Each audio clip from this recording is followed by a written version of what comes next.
电视是看电视。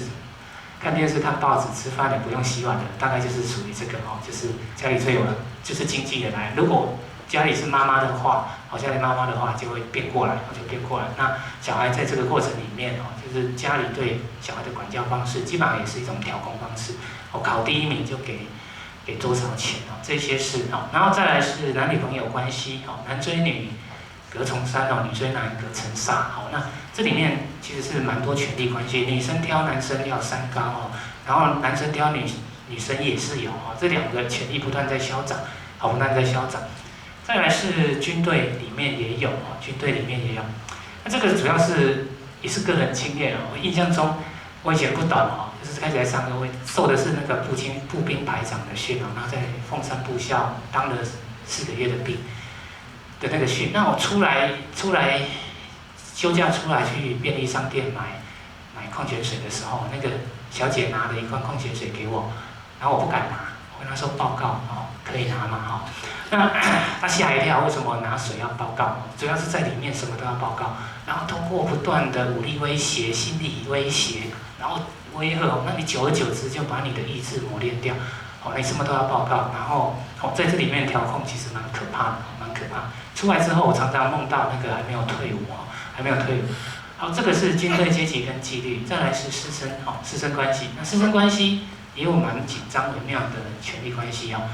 这个在技职体系比较少哦，在求学过程都会碰到。那科大学生主要是专题方面会去牵涉到这个问题哦，所以这个部分谈到这个权力的关系。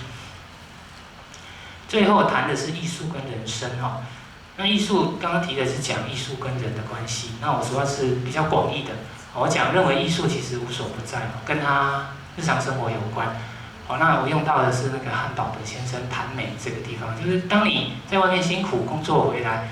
然后你坐到一个很舒服的椅子，手里拿着一个很舒服的杯子，那这是一件很生活化而且是很愉快的一件事。所以他每次他去演讲，如果有人给他纸杯，他都会骂人他跟那个蒋勋一样，就不能没有泡茶的不行哦。那这个再来就牵涉到在人跟人之间，其实很多直观活动哦，直观活动就出门你要怎么去搭配，怎么去穿衣服，一个人会选择什么样的衣服，这个跟直观有关。再来是心灵能力哦，因为他们在校园里面他们聊的，他不会去聊说昨天去看那个演唱会马友友来台南演奏。他们有去听多感动，他不会去讲这个，他们会聊就是说，隔壁来的一个正妹然后女生聊说她男朋友怎样他们关怀的这个主题，可是偏偏在交友上面完全踏不出去。那我说你光是想交友而没有任何内涵，你也没有喜欢的东西，你连开口都有困难。所以一个人会喜欢某件事，其实牵涉到某种心灵能力你要认识这个人。大概知道他喜欢什么艺术作品或是相关的歌大概就可以猜出来。所以这里我想借由这个来谈。再来是情感情感，技职体系的学生，他们最大的嗜好就是唱歌他们放假就是唱歌所以这个已经跟我们一般大学出身的不太一样。所以对他们而言，艺术就是唱歌抒发情感所以这个也可以来谈。好，最后就是艺术人生，因为提到艺术的功能，所以我想用一部电影来呈现。那我主要是要呈现这个毕卡索讲的艺术不只是装饰品，它回应了生命更深层的问题。再来就是我不止一心想要忍受痛苦，而且希望尊重我痛苦的独创性。那我用的是这部电影这部电影叫《情书》。那为什么用这个《情书》呢？它讲的是一个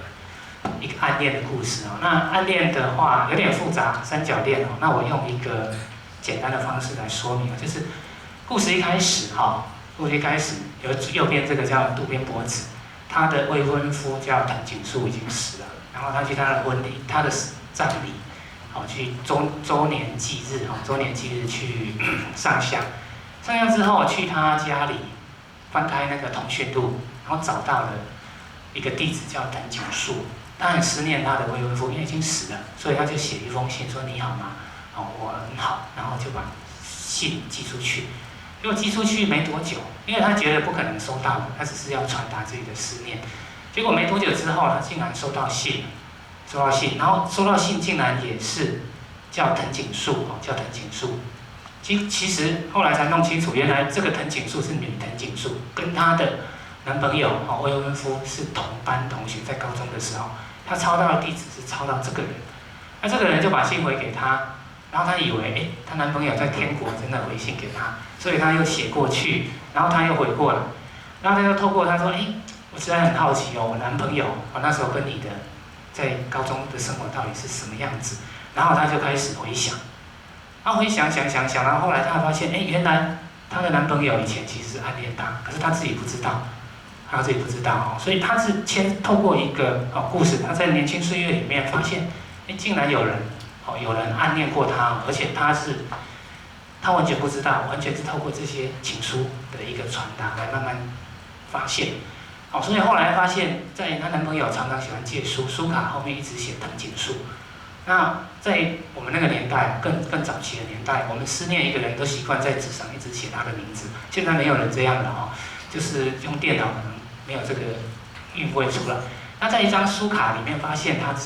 男朋友画给那个男生藤井树画给她的画像，然后她才发现，原来她的一个年轻岁月里面有这段恋情，那我就想从这个地方来谈就是生命深层感受，就是同样一个暗恋这个事件，我们都说很痛苦，你的痛苦其实跟我的痛苦是不太一样。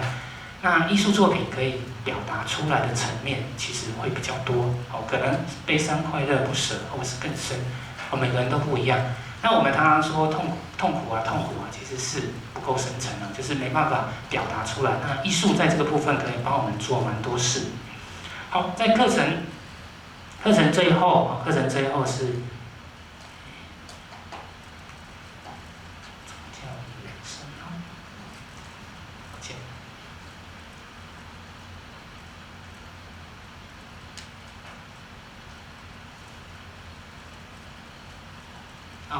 最后谈到宗教与人生，那这个后来都没办法谈了，就是譬如说这学期的哲学人生课是开在大一